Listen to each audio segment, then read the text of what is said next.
Darren, congratulations. What a win in UFC Gdansk. Can you break that fight down for us? It's only what I visualised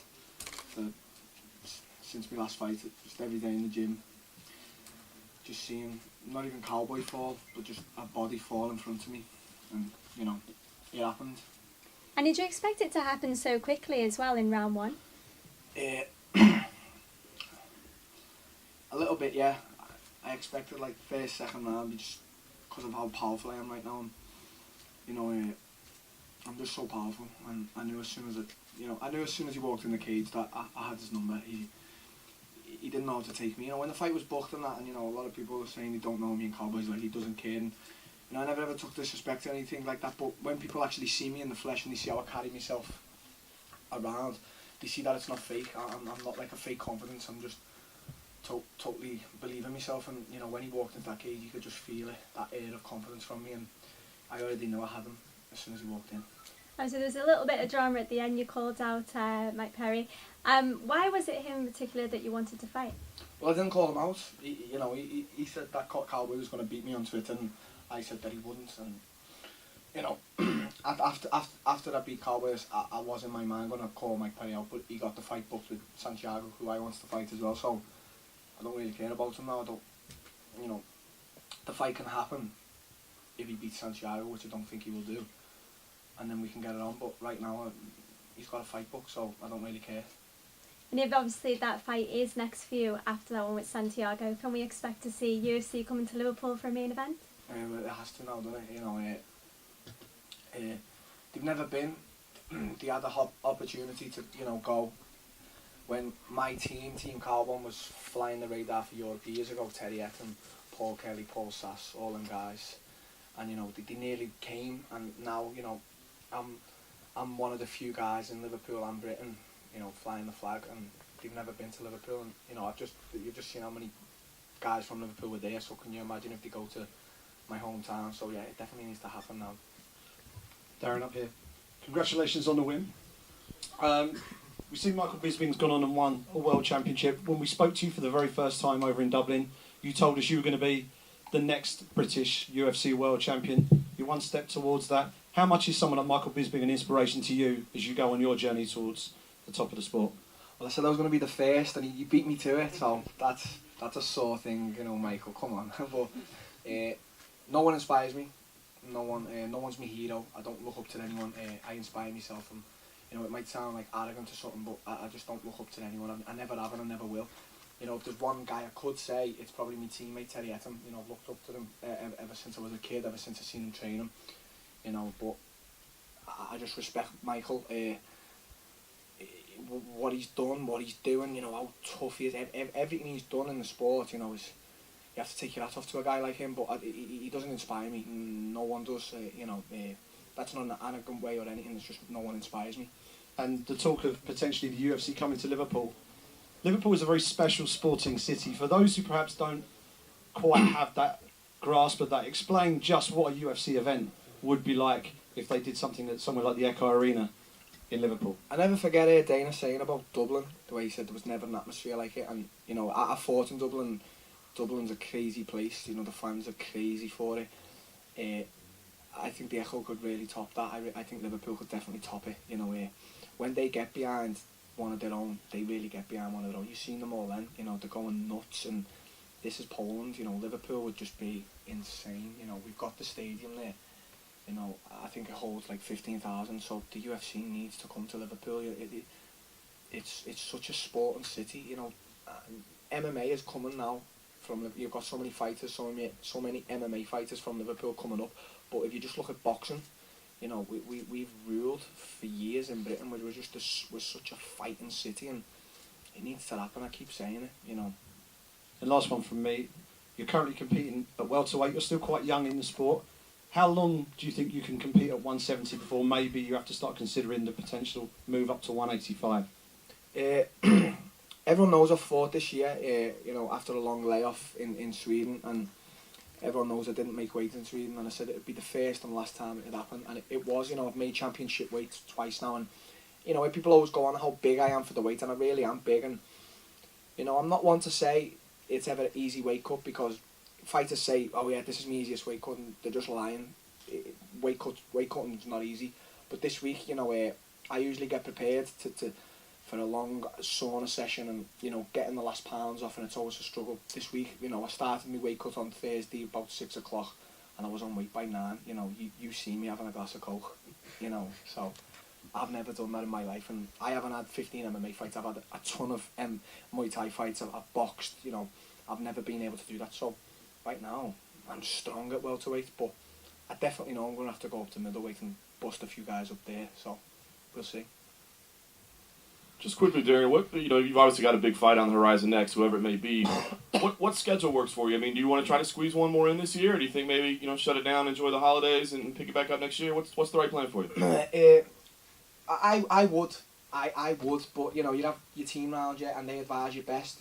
And when you believe in your team and you trust your team, you listen to them. You know, I'd fight every week if I could, and I have. When I was a kid, when I was 16, 17, fighting professionally, I used to fight every 2 weeks. But right now it's different. You have to be smart, and you know, my manager Marcelo, he said he doesn't want me to fight again this year. He said he wants me to just, you know, have a month off, because I've had a 2-year layoff and I've come back and I've just stormed the UFC again. This, you know, beat 2 top European prospects, and then I've just took out one of the all-time greats, Cowboy. So, you know, maybe I'm going to have a month off. You know, I've been working relentlessly in the gym, so I'm going to have a month off, you know, get bladdered a few times, and we'll see what, you know, the new year brings. But if a fight gets booked, you know, if the UFC say right now we'll give you a fight in December, I think I'll beg my coaches and my manager to take it. So, you know. Darren, down in front here. Right down. Oh, hello. You know, we're only a few, I guess, minutes after the fight, but obviously there's a lot of people saying on social media, you're now the new big thing, I guess. And how do you feel you're going to be able to handle that pressure now? You've got endless media and endless people telling you you're the best. I said in the promo, you know, don't ever doubt me. I said, do not doubt a guy like me. And, you know, now people are saying, whatever, I'm the new big thing, and how do you deal with pressure? And I always say the same things over and over again. Like, if I could never deal with main event pressure or the media pressure, what will come, I wouldn't be fighting. I would walk out this room right now and I wouldn't fight again. I can deal with it all. It's what comes with it, you know. I'll never forget watching a promo for Ronda Rousey, and she done every media obligation. She still got a training, and she still got a food, and she still went and fought and beat Beth in Brazil, and that's what champions are made of, you know what I mean? And I know I'm a great, and I know I'm a champion. So, you know, anything that comes my way, I'll be able to deal with it. And people say I'm only young, I'm only a kid, but they don't know the roller coaster ride I've had in my life, and I'm not going to sit here and cry, but I know I can deal with anything that comes my way. And you know, with regards to fighting, no one's going to get in my way to where I want to go. You just said then you're going to be you're going to be a champion. Do you kind of map that out, I guess? Do you know how many more fights it will take for you to get a title shot? Is that something you think about? Well, yeah, I think about it, but, you know, I've just had a question before, like, you know, do you think you're next in line for a title shot? And I'll say it again, I don't believe that I've earned that right. I would never disrespect the champion. I will beat the champion, I know I will, but I would never sit here just because I beat Cowboy and say, yeah, I'm ready for a title shot. There's so many more guys in front of me. There's, you know, they need the shot first, and then when I get my shot, I'll just take the champion out, and I know I will. But I'm certainly closer, and I certainly do plan, you know, 1 fight, 2 fight ahead. You know, I'll ask for that title shot as soon as I take another 2 guys out. But for now, I just want to relax for like a month and see what the UFC offer me, and whatever they offer me, I'll take. I don't care. Last question. Did you exchange words with Donald after the fight? Obviously, it was a very friendly build-up. You had a lot of respect for each other before, but did you exchange words after? Yeah, he come up to me, you know, and he was just, you know, he congratulated me, and I thanked him for the opportunity. You know, when we were building this fight up, and you know, you get certain fighters and certain people, they try to trash talk, and it comes off as very fake. When I say things, I'm not trash talking. I'm just speaking my mind and what I believe and what I think. And you know, I've been a fan of Cowboy since I've watched him in WBC. You know, I respect the guy, and let's make no mistake about this. He gave me the opportunity. He could have said no to fighting Darren Till. He could have, and nothing would have changed. But he said yeah. So I have the utmost respect for a guy like Cowboy Cerrone, who will fight anyone, anytime, any place. And for him to fight a guy like me, I'm 24, I'm hungry, I believe I can beat anyone on this earth. That man's got balls. So I respect him so much. Darren, you? Hello. Please describe Polish crowd, Polish people, because I think the atmosphere at the arena today was amazing. Crazy, yeah. I didn't know how to take it. Like, I don't know. They were just shouting. I don't think they were shouting for anyone. They were just shouting. They were. I mean, they were cheering for me, cheering for Cowboy. They were cheering for the referee. I just don't know. They were crazy crowd. Like, I don't know if it's just Gdansk or Poland itself. I heard a lot about how the fans are, but this is a place that the UFC needs to frequent more, because that atmosphere was. I've fought 3 times this year, and that was the best atmosphere this year. So Poland can be proud of the crowd that we have. 1,000,000%, of course. Yeah, fucking, you're crazy. So, Arkadiusz Pawłowski, Sporty Walki.org. Darren, you, as you said, you convincingly beat one of the best guys in the welterweight division. You've shown us all what you're made of. You have been confident from the beginning, but what is your biggest strength, like in the octagon and outside of it?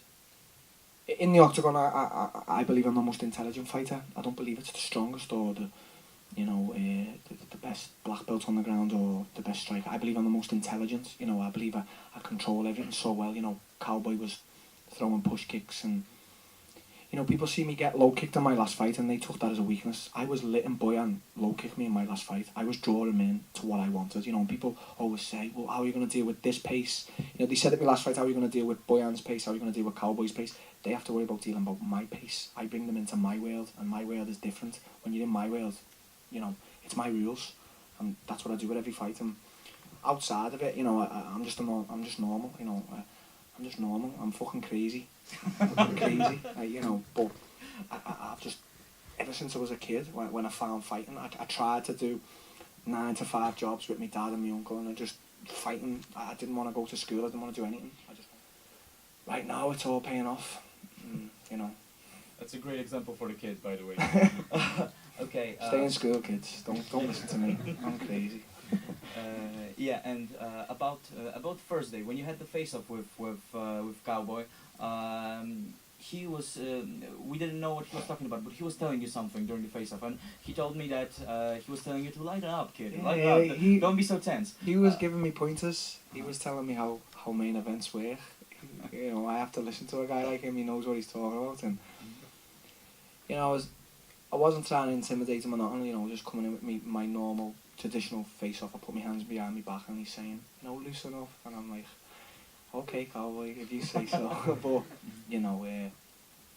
every fighter in this world I respect, so So that wasn't you being arrogant or disrespectful. That was you just being you, being focused. People, one thing with me is I'm not arrogant. I am not cocky. I don't think I'm better than anyone in this world. I am just confident in me.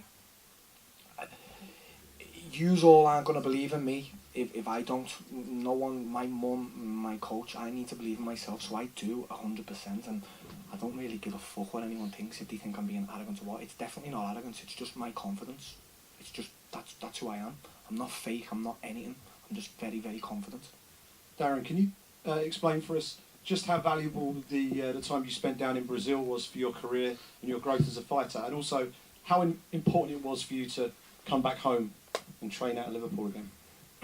If I say there was anything in my life that changed it, it was the whole process. I think everybody now ever knows the story that I got stabbed and I was nearly on death's door in Liverpool, and my coach Colin Heron decided to send me off to Brazil, and I got there and there was a 6-month plan. Not many people know this, but I'll never forget it. There was a date to come back to Liverpool. It was July 2013.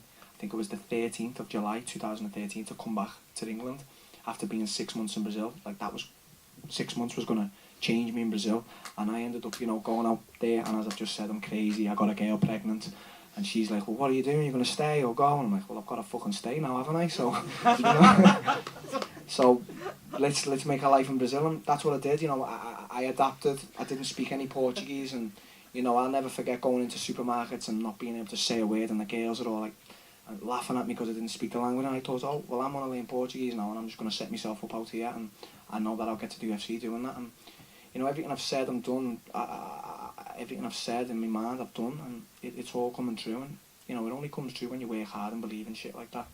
And what about coming home? Are you now back at home for good now, or are you going back to Brazil again eventually? Well, yeah, I've been back in Liverpool this whole year. You know, I felt like I needed to come back to you know, see Colin, and in my opinion, Colin's one of the best coaches in the world, and I wanted to really just get back and focus on striking and certain training things with Colin. I didn't come back for family or anything. I didn't, you know, you know, you get certain fighters. You know, I always overhear them talking about how much they're missing the family after a month, and I think, mate, you need to shut up. I haven't seen my daughter for over a year, you know, and I'm dealing with that in my way. You know, I'm not sitting here crying, but you know, I haven't seen my own daughter face to face in 1 year. She's only 3, but I know what I'm doing is bigger than me and bigger than her. It's all for me and it's all for her, and you know, everyone that supports me. And right now, I'm just gonna live in Liverpool, go back to Brazil every time I can, and just keep it like that. Just keep it simple.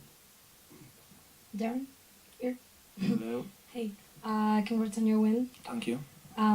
So your previous fight was not a very long time ago because you fought Bojan in Rotterdam. It was in September, and it went full distance, and it was a striking war. So you didn't have much time to recover. And did you have like any doubts or maybe hesitate that whether to take this fight with Cerrone or? I don't doubt ever. The UFC, I could come out this door now and they could say, Tyron Woodley is ready to fight next week. Would you fight him? And I wouldn't doubt that I'd go in there and beat him. I wouldn't doubt it. You know, I just don't doubt myself in anything I do. I just don't doubt myself. And, you know, it was a short time, and I'll never forget Sean saying, well, you should fight Cowboy. Would you do that? And I said, yeah. And then my manager said, well, wait, we need to speak. And I said, well, I want to fight him. And, you know, you could say 7 weeks was a short time, but to me, no, I'm not going to let an opportunity like that surpass me, and I didn't. And you know, look what's happened now. You know, every motherfucker who doubted me is now saying I'm the new superstar. So yeah, for real, there's gonna be a big hype. So prepare. The hype's not real. Though. People need to believe. With me, with anyone, it's not about hype. It's about belief. Yeah, but people are finding out that there's someone like you, Yeah, and exactly. it's gonna be a mess. Yeah. So again, I would like to swing back to this comparison with the previous fight with Bojan. Yeah. So it went full distance. It was a striking war. Yeah. And now first round, so TKO, and I know that we shouldn't compare fights like that, but it looks like Bojan was a bigger challenge for you than Cowboy. What can you say about that? No. Can you compare them? Yeah, I can compare it. No, Bojan just didn't bring the best out of me. It was, I'm not disrespecting him, but it just wasn't hard.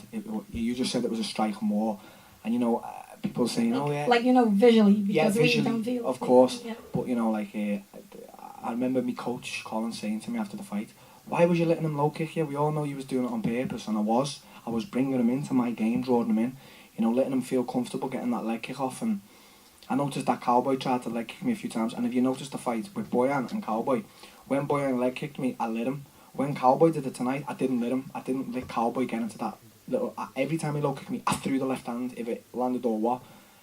But no, Bojan wasn't a stronger competitor. I don't believe he brought the best out in me, and that's no disrespect to him, but I was, you know, too relaxed, having too much fun. Tonight, I wasn't here for fun with Cowboy. Cowboy's Cowboy. Thank you. Yeah, so you're very confident, obviously, and if you look at the division and you look at the other fighters in your division, who do you think that will give you the hardest fight of all of them?